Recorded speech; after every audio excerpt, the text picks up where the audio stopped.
Hello and welcome back to another episode of my budget MR2 build. So if you haven't seen my last video, I crashed my EF Civic. So it's now over to my MR2 to be my new daily. And the most important thing, in my opinion, to a daily is a sound system. In here we've got a really outdated old stereo as well as some really crappy speakers. So today we're going to be focusing on probably the best mod for a daily, which is a sound system. So we have 4 kind of 6x9 speakers here. I bought 4 of them because they were so cheap that if 2 of them don't work, I can use the other 2. And then I also got this Bluetooth double din head unit. I pulled these all out of a Suzuki Swift, so hopefully this works. All of it's untested, of course. But yeah, it should make a huge difference. So along with the sound system, the thing I'm most excited about putting in is this. I've never done this before. This is an ETC card reader and basically gives you that JDM voice to telling you to put in your ETC card every time you turn on your car. So I'm hoping this works. I know it sounds so stupid, but in my mind, I think it's kind of cool. So yeah, super excited to see if this thing works. Okay, so the plan is for the speaker situation is I want to try and use this cubby here and set the speaker up here in this box. But first of all, we've got to get rid of this sub, which actually doesn't work. So we're going to see if we can unbolt that by peeling back this carpet and taking off these bolts here.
So I think I've got it all wired up. Now the moment of truth. Whoa! So we got something going on. Ooh.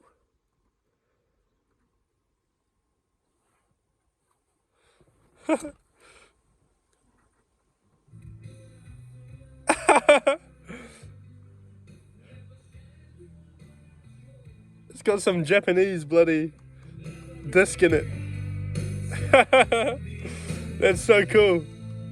Thinks I'm in Japan too. Alright, so now that we confirmed our wiring's all good, we're gonna now work at installing our temp gauge in the place of this part here. So not quite sure how I'm gonna do it yet, but let's find a way.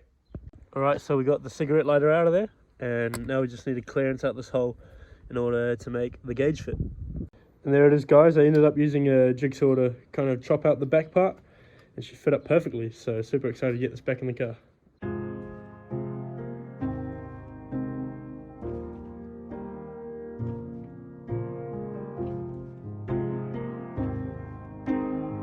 Freak, are you kidding me?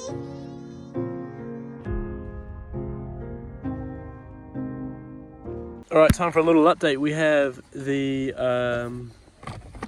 little ETC card reader slotted in here, and that's wired into the wiring for the temp gauge there, so it just needs a power, an accessory and a ground, which I've wired that in.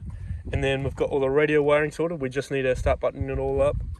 And I've also mounted my 2 switches down here on this panel, which is nice and tidy. So yeah, let's start buttoning it up. And now for the moment of truth. Hopefully if I turn the key, the ETC card thing will go off, and then that will turn on. Well, that's turned on, but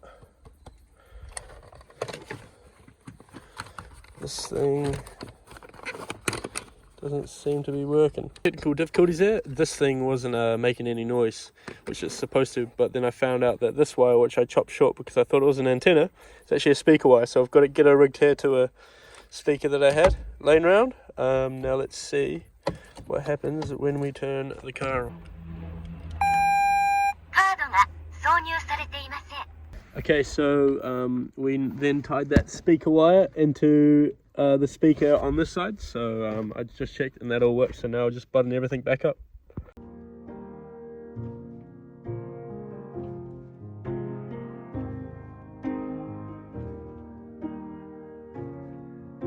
So you can see we've got all the interior back together, and it's looking so good. We have the gauges, all this interior back in. Now I've ordered a shift boot and a shift knob already. That should be coming, I think, next week. And then we've got the switches here, which is in a really good position, I feel. And then we've also hidden away the ETC card down in this cubby here. Yeah, so yeah. And then you can turn it up here. You go like that, leave it on this thing. Now I can't figure out how to turn it into English, but yeah, it's all good. And you can also skip songs from here, play it, pause it, and it sounds so good. Hopefully I don't get copyrighted. So for 35 bucks, guys, I would call that a massive success. That's way better than I ever thought it would be. It's got Bluetooth and it's a massive upgrade, and it fills in the massive void that was here before, tidying up this interior a bunch. This is probably the most satisfying job I've ever done on a car, and man, I'm so stoked with it, and I got it for so cheap. The speakers back there, $12 each, so that's $24 worth of speakers, $35 worth of a head unit. In my head, it's made this car a million times better than what it was before, and plus getting that coolant gauge out the way and actually properly mounted is a huge positive. And of course, my favorite mod of all is the ETC card reader, which is just like, it seems so dumb, but that is so cool. I love it, guys. It's so cool. So cool. Every time I turn on the car in the morning now, it's gonna put a smile on my face when I hear the old JDM voice speaking to me. So yeah, super stoked with that, guys. Now the next step is just we got to wait for the shift boot and shift knob to arrive. So I've had some goodies come in the mail. There is my bride wrapped shift boot, and got some microfiber cloths. These were $2. That was, I think, $8 or something. We got the shift knob for about $5. This is all from Team U, by the way. Obviously, it looks really fake, but it's actually really nice quality. I took it out before. Got a air filter, and then another little air filter thing. I think all up it was about $50 for everything. This is the most expensive, being $20, which is still like really cheap for an air filter. But yeah, pretty good quality on all this stuff actually. This car obviously isn't a Nissan, but should look pretty cool.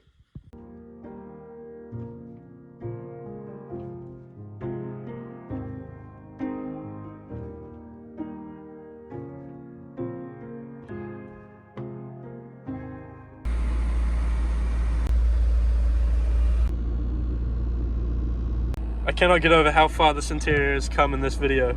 I'm so happy with the shift knob and the shift boot. It feels absolutely amazing now in your hand. Definitely the nicest shift I've ever felt. And then obviously the head unit, the speakers, mounting the gauge, hiding the little buttons down here for the fans. Gosh, I'm so stoked, guys.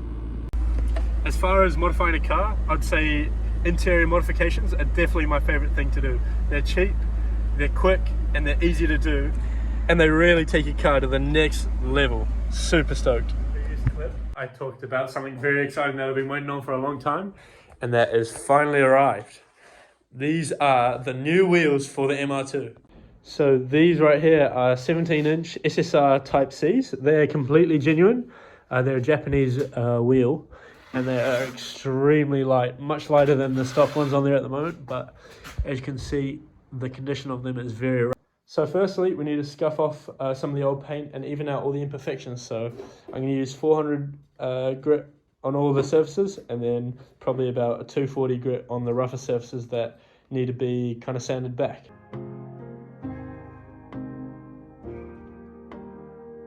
Okay, so I've given them a quick scuff. I think with the wheels, you can get over carried away with like the little details, and it ends up not making that much of a difference because they get dirty anyway, they get beat up, they get curbed. You know, like at the end of the day, I'm not after a professional result, just want to refinish them, make them look nice again. So this will do. First step, I'm going to mix up some paint, and then I'm just going to spray the inside of the barrels kind of as is, and then we can flip them over and start on the faces. So we have the backs of the faces now sprayed. Gotta wait for this to dry, then we'll move on to the front. I'm using a 2K base coat, so it's got a bit of a shine to it. So hoping I won't need to use a clear. So to spray, I'm using a 2K base coat, which means it is 2 parts base coat and then 1 part hardener, which ends up giving it a shine like it almost has a clear coat already on it, which is pretty cool. I'll also thin this down with a bit of paint thinner, like so.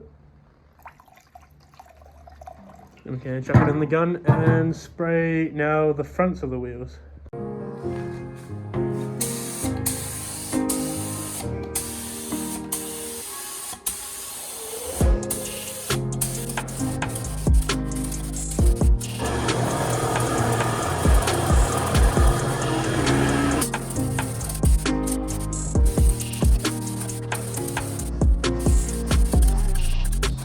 So here is the final product of the wheels.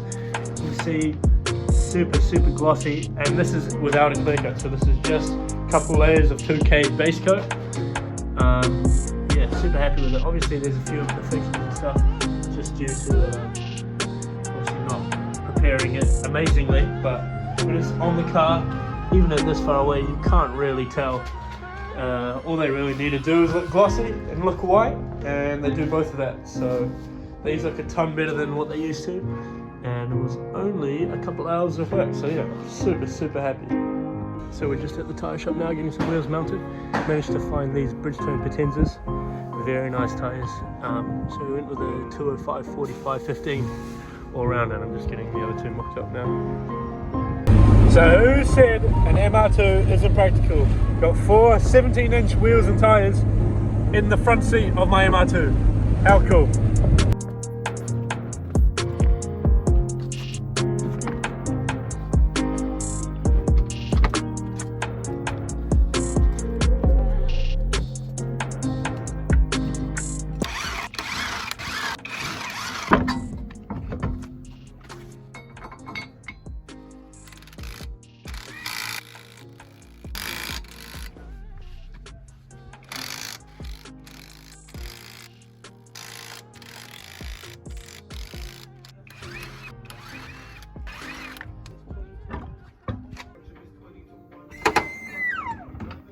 Oh my days, she looks so good.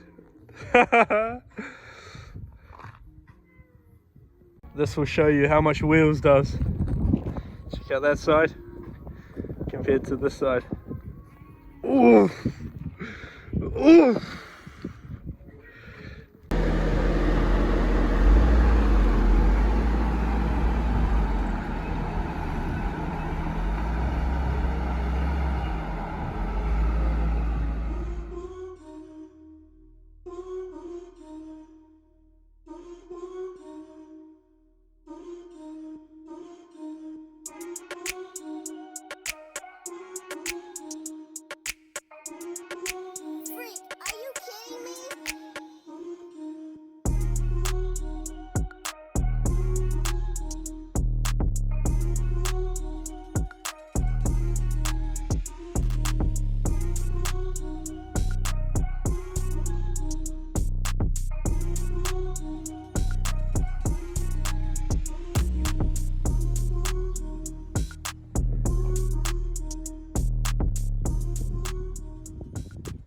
Now this is a pretty bittersweet moment to see both my Civic and my MR2 parked next to each other, almost in their complete state.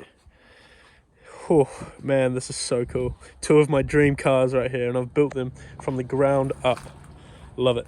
Let me know in the comments which one you guys like more. I'm curious to know, because I honestly don't know at this point. Obviously I probably would say my Civic due to the engine swap. It's a bit more raw and fun to drive. But man, the MR2 looks so bloody good. Oof, man, those wheels make such a huge difference. Quick update on the Civic here. I'm still waiting on insurance, so nothing has happened. It's sat like this for about a month, and it is so depressing to drive past every time I come home. So, on that note, that is a wrap on today's video. The wheels make an absolute world of difference in terms of how cool this car looks. It was literally all it needed on the outside to take it to that absolute next level. And of course, in the beginning of the video, we fully upgraded the interior, so now this car is an absolute pleasure to drive. I'm so happy with how this turned out. But yeah, to look forward to on the next video. We've got a lot of body work to do. We've got to fix this dent. We've got holes back here. We've got rough panels everywhere. So that'll be the next video for the MR2 budget build. Yeah, on that note, this is where we end today's video. Thank you so much for watching, and I'll see you on the next one. Cheers.